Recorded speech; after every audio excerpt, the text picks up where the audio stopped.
লেখিকা দোলা ভট্টাচার্যের সুনয়নার সংসারে প্রবেশ। একটু আগে এখানে অ্যাক্সিডেন্টটা হয়েছে। রাস্তার একপাশে গাড়িটা দাঁড় করিয়ে কথাগুলো বলল ভিকি। চমকে উঠল নিখিল। কি করে বুঝলি? চারদিকে ভাঙা কাচের টুকরো ছড়িয়ে রয়েছে। এর আর কি কারণ হতে পারে? ফ্লাস্ক থেকে গরম কফি ঢেলে ভিকির দিকে এগিয়ে দিল নিখিল।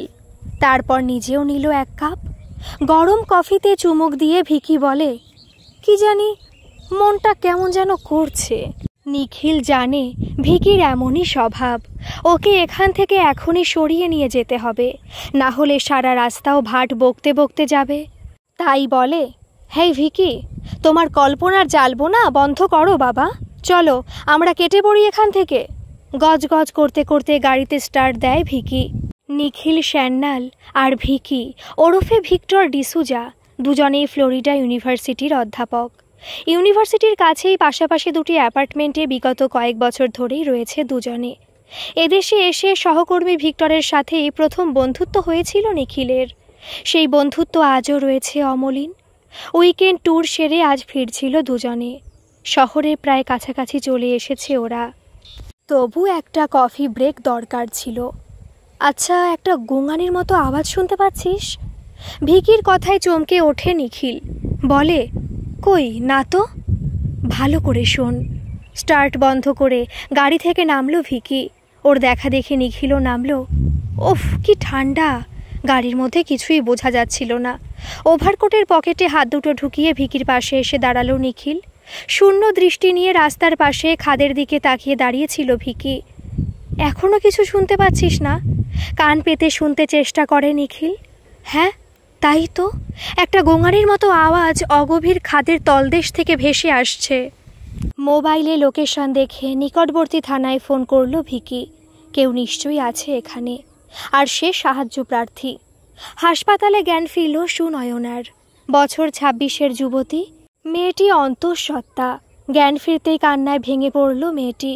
গতকালের দুর্ঘটনায় বাবা, মা, দাদা, স্বামী সবাইকে হারিয়েছে। আর যে কিছু হারানোর নেই ওর। নিজের সন্তান সম্ভাবনার কথাও জানতো না মেয়েটা। মাত্র 6 মাস আগে বিয়ে হয়েছিল ওদের। সুনয়না ভারতীয়, আদিবাড়ি পাঞ্জাবে, কিন্তু ওর জন্ম ফ্লোরিডায়। এখানেই পড়াশোনা, এখানেই বেড়ে ওঠা, এখানেই সব। সুনয়নার স্বামী ইঞ্জিনিয়ার, কর্মক্ষেত্র নিয়ে খুবই ব্যস্ত। বিয়ের পর এই প্রথম বেরোনো। ভ্রমণ শেষে ফেরার পালা, কিন্তু ফেরা আর হলো না। দুর্ঘটনায় ওদের গাড়িটা দুমড়ে মুচড়ে গিয়েছিল। 4 জনেই স্পট ডেড, শুধু সুনয়না। কোনোভাবে গাড়ির দরজা খুলে গিয়ে ছিটকে পড়েছিল খাদের মধ্যে। রাখে হরি মারেকে। অন্তঃসত্ত্বা মেয়েটা ঈশ্বরের কৃপায় বেঁচে গেল। বেশ কিছু মাস কেটে গেল। নিখিল আর ভিকির সাথে বন্ধুত্বের বন্ধনে বাধা পড়েছে সুনয়না। এদিকে ওর বাচ্চা হবার সময়ও এগিয়ে আসছে। সহায়হীন হলেও সম্বলহীন নয় ও। অবশ্য সদ্য পাওয়া 2 নতুন বন্ধু ওর পাশেই আছে। নির্দিষ্ট সময়ে সুস্থ সুন্দর এক পুত্র সন্তানের জন্ম দিল সুনয়না। নিখিলের 2 চোখে মুগ্ধতা। মাও তার বাচ্চাকে চোখে হারায় যেন। ওদের নিয়ে সংসার বাঁধার ইচ্ছা ওর। আর সুনয়না, ওর কি ইচ্ছা? অবশেষে ভিকির উদ্যোগে এক গ্রীষ্মের সন্ধ্যায় বিবাহ বন্ধনে বাধা পড়ল ওরা। সুনয়না ছেলের নাম রেখেছে সায়নজিৎ, ডাকনাম সানি। অকাল প্রয়াত পরমজিৎ সিংয়ের ছেলে নিখিল স্যান্যালের ঘরে বেড়ে উঠছে। দেখতে দেখতে 1 বছর বয়স হলো বাচ্চাটার। খুব দুষ্টু হয়েছে। ইদানিং নিজের বাবা মায়ের কথা খুব মনে পড়ছে নিখিলের। কদিন আগেই মা ফোন করেছিল। 2 বোনের বিয়ের পর বাবা মা বড় একা হয়ে গেছে। মায়ের ইচ্ছে নিখিল এবার ভারতে ফিরে আসুক। এদিকে ওর যে বিয়ে হয়েছে সে কথা বাড়িতে জানাতেও পারেনি। বাবার শরীর ভালো নেই, ইতিমধ্যে একটা স্ট্রোক হয়ে গেছে। মাও খুব একটা সুস্থ নেই। ওদের শারীরিক অবস্থার কথা ভেবে এই বিয়েটার কথা চেপে গেছেও। সুনয়না বারবার বলেছে জানাতে, তবু জানাতে পারেনি নিখিল। বাচ্চা সমেত একটা বিধবা মেয়েকেও বিয়ে করেছে, তার ওপর সে কিনা ভিন্ন জাতির মেয়ে। ওর মা মানবে কি? যথেষ্ট সন্দেহ আছে নিখিলের। এদিকে বাবা মা দুজনেই চাপ দিচ্ছে পাকাপাকিভাবে দেশে ফেরার জন্য। অবশেষে ফেরাই মনস্থির করল নিখিল। সুনয়নাও আপত্তি করল না। ভারত সম্পর্কে অনেক কিছু শোনা আছে ওর। ওই দেশের মানুষরা নাকি খুব অতিথিপরায়ণ। ওর কথা শুনে মৃদু হেসে নিখিল বলে, সে তো গেলেই বুঝতে পারবে। সুনয়না যা ভেবেছিল বাস্তবে কিন্তু সেরকম কিছুই হলো না। নতুন শ্বশুরবাড়িতে পা রেখেই খুব খারাপ একটা অভিজ্ঞতার সম্মুখীন হতে হলো মেয়েটাকে। বিলেত ফেরত সুশিক্ষিত ছেলের জন্য বরণডালা সাজিয়ে বসেছিলেন সরজু মানে নিখিলের মা। ছেলের পাশে শিশুপুত্র কোলে সুনয়নাকে দেখে থমকে গেলেন সরজু। বাবুই, তুই বিয়ে করেছিস আমাদের না জানিয়েই? এর মধ্যে বাচ্চাও হয়ে গেল। অপরাধীর মতো দাঁড়িয়ে নিখিল মায়ের কাছে ক্ষমা ভিক্ষা করে। সুনয়না অপ্রস্তুত। নিখিলের বাবা সুনির্মল অভিযোগ করেন, একবার জানাতে তো পারতিস। এবার সুনয়নাকে জিজ্ঞেস করেন সরজু, ও মেয়ে, নাম কি তোমার? মৃদু স্বরে নিজের নাম বলে সুনয়না। তুমি ভিন্ন জাতের মেয়ে? কান্নায় ভেঙে পড়েন সরজু। ধমক দেন সুনির্মল, আহ থামো তো, ঘরে ঢুকতে দাও ওদের। বরণ আর হয় না, ওরা ভেতরে আসে। বাচ্চাটা কাঁদছে, খিদে পেয়েছে বোধ হয়, অনেকক্ষণ কিছু খায়নি। অসহায়ভাবে নিখিলের দিকে তাকায় সুনয়না। নিখিলও অসহায় এই মুহূর্তে। বলে, একটু সহ্য করো নয়ন, সব ঠিক হয়ে যাবে দেখো। দেখতে দেখতে কেটে যায় বেশ কিছুদিন। সরজুবালার সংসার ধীরে ধীরে ছন্দে ফিরতে থাকে। নিখিল এখানেও একটা নামকরা কলেজেই পড়ায়। সানির বয়স 2 বছর হলো। দাদু ঠাকুমা পিসিরা এখন ওকে খুব ভালোবাসে, কিন্তু সুনয়নাকে ওরা আপন করতে পারেনি। মেয়েটা এতদিনে বুঝেই নিয়েছে এই সংসারে ওর কোনো স্থান নেই। এমনটা হবে ভাবেনিও। মাঝে মাঝে ভাবেও, কেন ওরা এমন করে ওর সাথে। কেউ একটা ভালো করে কথা পর্যন্ত বলে না। সে কি ও পাঞ্জাবি পরিবারের মেয়ে বলে? না, তা নয়। ছেলে একটি বিধবা মেয়েকে বিয়ে করেছে, এটাই কারণ। নিখিল সবই বলেছে সরজুকে। সানি যে ওর ছেলে নয় সেটাই শুধু গোপন রেখেছে সবার কাছে। বাচ্চা সমেত একটা বিধবা মেয়েকেও বিয়ে করেছে, এটা জানলে তো আরও সর্বনাশ। কে জানে কার বাচ্চা, বাপটা কেমন ছিল, আদৌ নির্দিষ্ট কোনো বাপ ছিল তো? এরকম নানা প্রশ্নে জীবন জেরবার হয়ে যেত। সত্য কথাটা বিশ্বাস করানোই কঠিন হয়ে দাঁড়াতো। দিন কেটে যায় আপন ছন্দে। দেখতে দেখতে 5 বছর বয়স হলো সানির। ফুটফুটে সুন্দর ছেলে। সুনয়না এখন চাকরি করে। ফ্লোরিডাতে একটা বহুজাতিক সংস্থায় কাজ করত। এখানে ব্যাংকের চাকরি, বড় পোস্টেই আছে। ওদেশের চাকরি ছেড়ে এদেশে আসার পর চাকরি পেতে যথেষ্ট বেগ পেতে হয়েছে ওকে। নিখিল যেমন সহজেই চাকরিটা পেয়েছিল, ওর ক্ষেত্রে সেটা হয়নি। সকাল 9টার মধ্যে বেরোতে হয় ওকে রোজ। সানির দায়িত্ব একরকম সরজুই নিয়ে নিয়েছে। উনি চান না সানি ওর মায়ের কাছে থাকুক। একটা প্রতিশোধের খেলায় যেন মেতে উঠতে চাইছেন উনি। আমার বাবুকে যেমন ওই মেয়ে কেড়ে নিয়েছে, আমিও তেমনি ওর ছেলেকে কেড়ে নেব, দেখ কেমন লাগে। কিন্তু মা অফিস থেকে ফিরলে সানি দৌড়ে চলে আসে মায়ের কাছে। প্রচণ্ড রেগে যান সরজু। ওইটুকু বাচ্চাকেও কথা শোনাতে ছাড়েন না। ঠাকুমার বকুনি শুনে ছলছল করে ওঠে ছোট্ট সানির 2টি চোখ। সবই বোঝে সুনয়না। প্রতিবাদ করতে গিয়ে দেখেছে পরিস্থিতি আরও জটিল হয়ে ওঠে, তাই চেষ্টা করে সযস্তটাই এড়িয়ে যেতে। কিছুদিন ধরে সানির শরীরটা ভালো যাচ্ছে না, প্রায়ই জ্বর আসে, চেহারাও খুব খারাপ হয়ে যাচ্ছে। বেশ কিছুদিন এরকম চলার পর ডাক্তার কিছু রক্ত পরীক্ষা দিলেন। রিপোর্ট এলে দেখা গেল ভয়ঙ্কর এক রোগ বাসা বেঁধেছে সানির ছোট্ট শরীরটার ভেতর।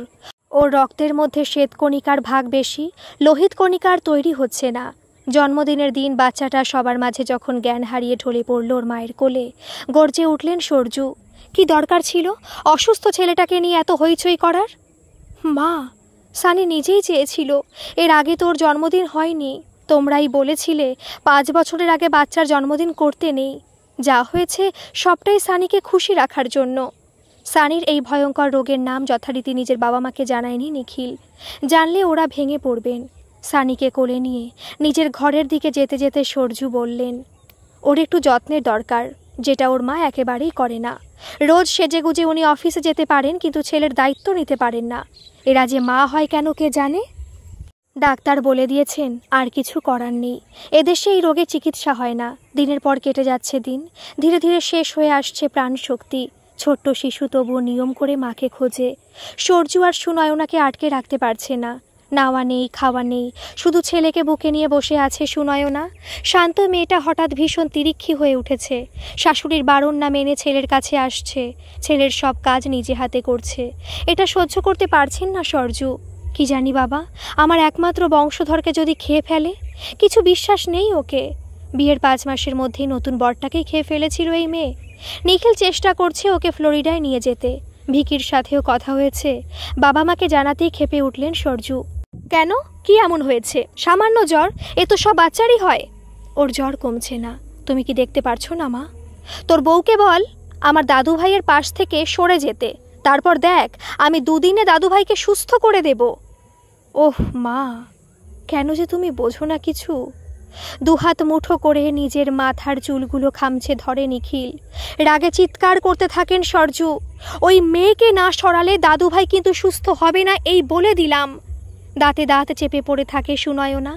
এই বাড়িতে এসে কম কিছু সহ্য করতে হয়নি ওকে।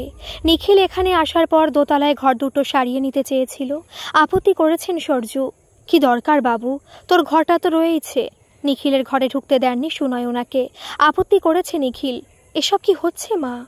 মুখ ঝামটা দিয়েছেন সরজু। ওর নিঃশ্বাসে বিষ আছে। আমার একটা মাত্র ছেলে, তার কিছু হলে আমি কোথায় যাব? সরজুর এরকমই বিশ্বাস। এই বিশ্বাস ভাঙতে গেলে ওনাকে বুঝিয়ে কোনো লাভ নেই, বরঞ্চ এই বিশ্বাসের মূলে আঘাত করতে হবে। বিশ্বাসের ভিতটাকে নাড়িয়ে দিতে হবে। কিন্তু সেটা কি করে সম্ভব ভেবে পায়নি নিখিল। সানিকে ফ্লোরিডায় নিয়ে যাবার সব ব্যবস্থা পাকা। সুনির্মল সরজু দুজনেই বেঁকে বসলেন। না, দাদুভাইকে ছেড়ে আমরা থাকতে পারবো না। নিখিল অসহায়। ধৈর্যের সমস্ত বাঁধ আজ ভেঙে পড়েছে সুনয়নার। এই প্রথম রুখে দাঁড়ালো।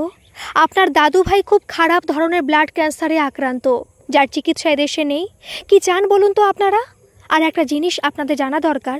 নিখিলকে বারবার বলেছি জানাতে, কিন্তু ও জানাতে পারেনি। সানি আপনাদের বংশের কেউ নয়। সানির বাবার নাম পরমজিৎ সিং, নিখিল সান্যাল নয়। তুমুল উত্তেজনার বশে কথাগুলো বলে ফেলার পর ক্লান্ত বোধ করছিল সুনয়না। বিস্ফারিত দৃষ্টি নিয়ে ঘরের বাকি 3 জন তাকিয়েছিল ওর দিকে। স্ট্রেচারে শুয়ে ঘর থেকে বের করে আনা হলো সানিকে। বাড়ির বাইরে অ্যাম্বুলেন্স দাঁড়িয়ে। স্ট্রেচারে শায়িত সানিকে তুলে দেওয়া হলো অ্যাম্বুলেন্সে। চোখ টান টান করে সবটুকু দেখলেন সরজু। বুকটা কেন ভেঙে যেতে চাইছে। চোখের জল যে বাদ মানছে না। কেন এরকম হচ্ছে সরজুর? সানি তো ওনার আপন কেউ নয়। ওরা সবাই চলে গেল। সন্ধ্যার আবছা অন্ধকার ঘনিয়ে এসেছে তখন। নিজের কিছু ভ্রান্ত বিশ্বাস আর অপছন্দের মানুষের প্রতি তুমুল অবিশ্বাস আজ পৌর 2 মানব মানবীকে একাকিত্বের দোরগোড়ায় দাঁড় করিয়ে রেখে গেল। 3 বছর পর নিখিলের ফোন এলো। আমি ফিরছি মা। সানি এখন পুরোপুরি সুস্থ, তবে এখনও অত্যন্ত যত্নে রাখতে হবে ওকে। ওষুধপত্র এখনও চলছে। সামনের সপ্তাহে আমি আসছি। শুধু তুই বাবু, বৌমা আর দাদু ভাই। না মা, ওরা যাবে না। অর্পান্ত নিশ্চুপ। খানিক চুপ করে থাকার পর সরজু বললেন, একবার কি নিয়ে আসা যায় না ওদের? আচ্ছা মা, আমি তো তোমার নিজের ছেলে, যাচ্ছি তোমার কাছে। তোমার তো খুশি হবার কথা। কেন অপরকে নিয়ে ভাবছো বলো তো? ছাড়ো তো, ওরা তো তোমার কেউ নয়। ফোনের ওপ্রান্তে এবার সুনির্মলের গলা পাওয়া যায়।